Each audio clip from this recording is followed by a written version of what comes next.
In a day, the average African is bombarded with tens of advertisements for sports betting and lottery. These ads appear on TV while they watch the news or their favorite shows, on the radio as they travel, on social media as they scroll through their favorite apps and websites, and even on billboards as they move around. These ads portray people like us happily receiving life-changing amounts of money. Every few minutes, betting and lottery companies try to convince us Africans to try our luck and potentially become instantly rich with zero effort. And it's not just mainstream marketing that gets to us. We also hear personal stories of luck from friends and family who turned small amounts of money into significantly larger amounts. The secret poison of gambling lies in something called variable reinforcement. The uncertainty of outcomes keeps someone involved as they chase the rewarding feeling linked to a win, especially if they've experienced a win before. In normal scenarios, when the brain seeks a reward, it typically links consistent actions that reliably lead to a positive outcome, which becomes redundant and predictable. But in the case of gambling and betting, the unpredictability of wins creates a heightened sense of excitement and anticipation, driving continued engagement even in the absence of consistent rewards. This is what makes betting addictive and so dangerous to participate in. In Africa, however, betting and lotteries seem to have become normalized, with aggressive marketing pushing them to everyone, everywhere, all the time. This begs the question, how big is this problem and why is it happening? Why does it seem to have a greater impact on African societies compared to others? Is there hope for us to move away from this harmful trend? What needs to be done by governments, corporations, and all of us as a society to deal with the dark drug of betting and easy money? Let's find out.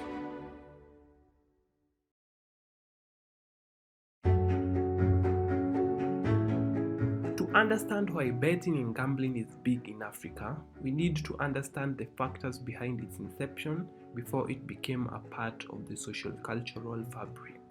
When the first gambling centers sprang up in rural areas, they capitalized on existing games like Pakakumi and offered a space for men who typically had easier access to money than women to socialize and enjoy themselves over local liquor. The owners then invested in slot machines, expanding their possible winnings and attracting a wider clientele. As gambling processes improved and potential winnings rose, the industry expanded, becoming more accessible and attractive.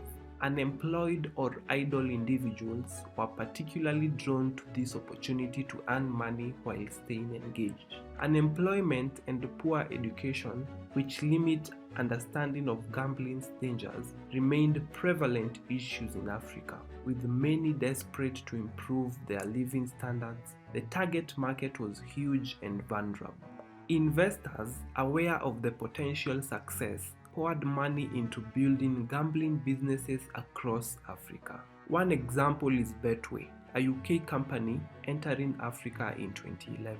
Increased internet penetration, a larger vulnerable population, and lax regulations provided fertile ground for their growth. With ample capital, these companies employed aggressive and targeted marketing strategies. They capitalized on the large male youth population, using sports personalities and celebrities to endorse their products and appeal to every African sports fan.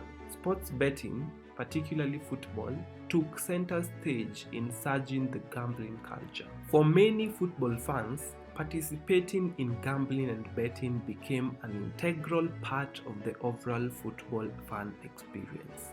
These marketing strategies normalized betting, weaving it into the cultural and social fabric.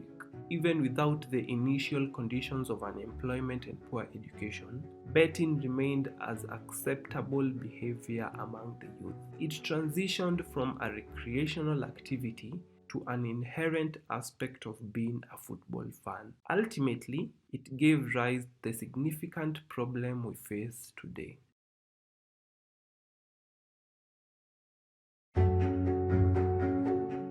In Africa, 30% of the population, approximately 65 million Africans, engage in betting and gambling activities. This is notably high compared to other continents, for instance Asia and Europe, that have percentages of only 8% and 10% respectively. Out of these 65 million Africans, 80% are youths, individuals aged 35 and under, with 70% of them being males.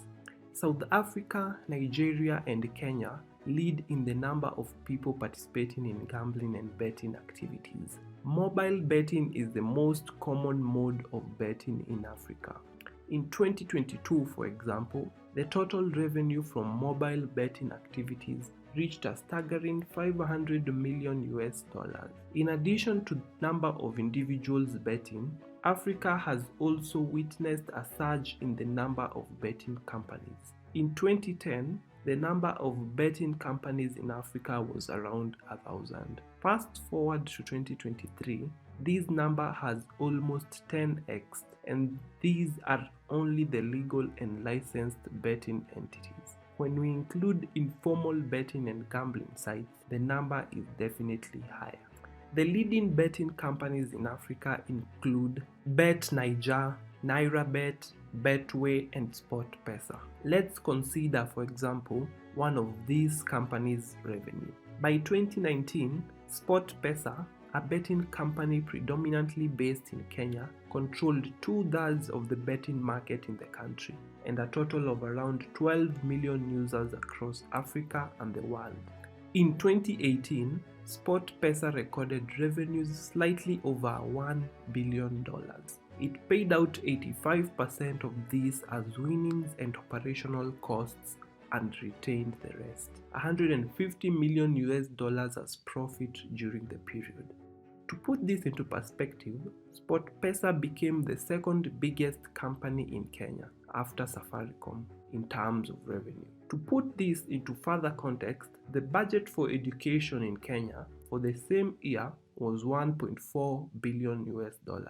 This means that in 2019, a single mobile sports betting company collected in bets almost the same amount of money that the entire country budgeted for education. This is perhaps the best example of misplaced priorities by a society.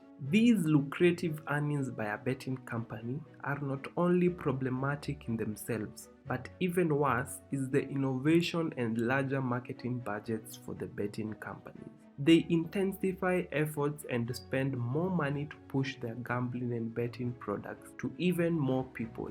For instance, after the tax evasion court case SportPesa faced in 2019, which resulted in reduced profit and users, numerous new betting companies emerged. All of these brought innovations and larger marketing budgets that attracted even more people to betting and gambling activities, pushing many Kenyans deeper into their addictions. This addiction, rooted in the accessibility and aggressive marketing of these platforms, leads to financial ruin and shattered dreams for young African adults. The financial consequences of gambling addiction are severe, with lost wages, neglected bills, and mounting debt trapping young adults in a cycle of poverty. Educational aspirations are abandoned and dreams put on hold. The impact extends beyond individuals, affecting families and potentially future generations. The impact is not only financial but also affects their overall well-being.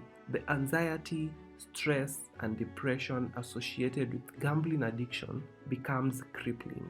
The shame and guilt of neglecting responsibilities deepen the emotional turmoil, creating a cycle that isolates individuals and even fuels suicidal thoughts. One may argue that these betting companies have contributed to creating employment, philanthropic programs, or government revenue through taxes. But still, I strongly believe that the true cost of betting and gambling is measured in the fractured lives and shattered dreams of young Africans. It is up to us, the current generation, to break the cycle of addiction and empower young Africans to build brighter futures free from gambling and betting.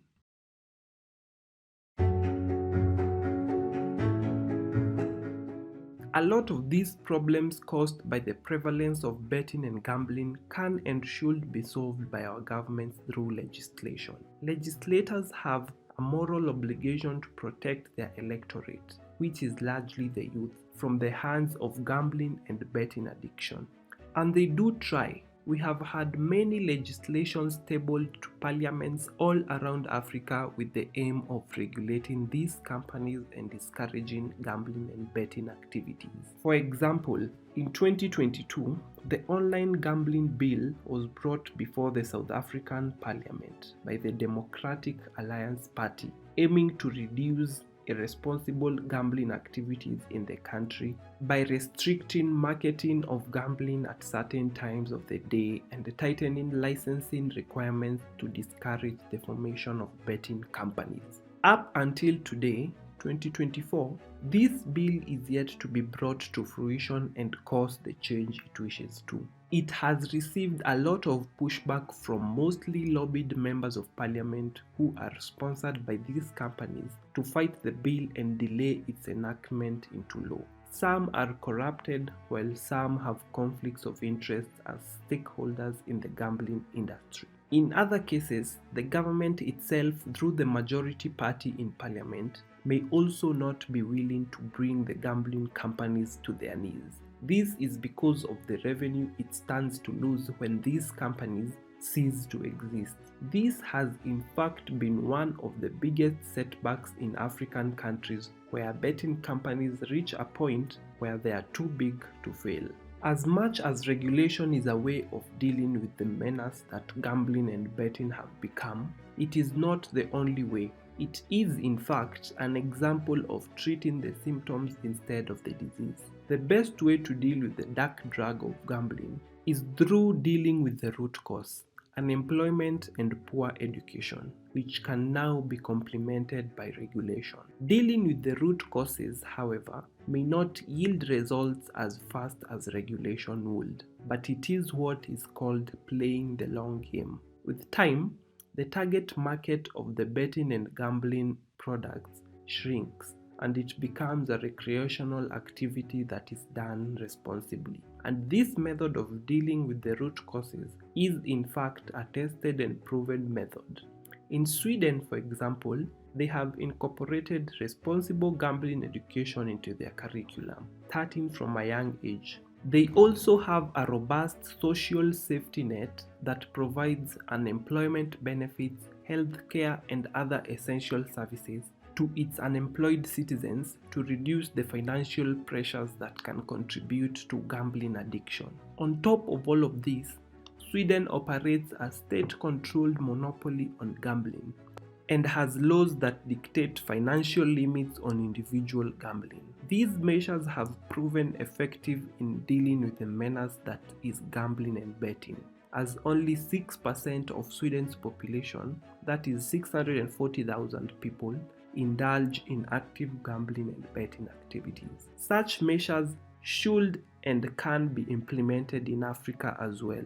There might be some challenges in some of these systems being created or laws being passed, but with effort, progress, even small, will be made. Sweden's journey to where it is today was of course not smooth. It faced pushback from beneficiaries as we as Africa are today. We just need relentless leaders. It is, however, true that societies are different and what works for them may not work for African countries. It, however, may offer a framework for us to deal with the menace as well, based on our specific context and cultural norms. It is my hope and yours, I believe, that one day Africa will be released from this dark drug of betting and easy money. Thank you for watching this mini documentary on the dark drug of betting and easy money. In the comment section below, tell me your experience with this and your opinion on what I have just talked about in the video. As always, it was a pleasure writing and producing this documentary. If you enjoyed the video, feel free to leave a donation through our M-Pesa till and join the community of video sponsors. Support us also through subscribing, and I'll catch you in the next one. Cheers!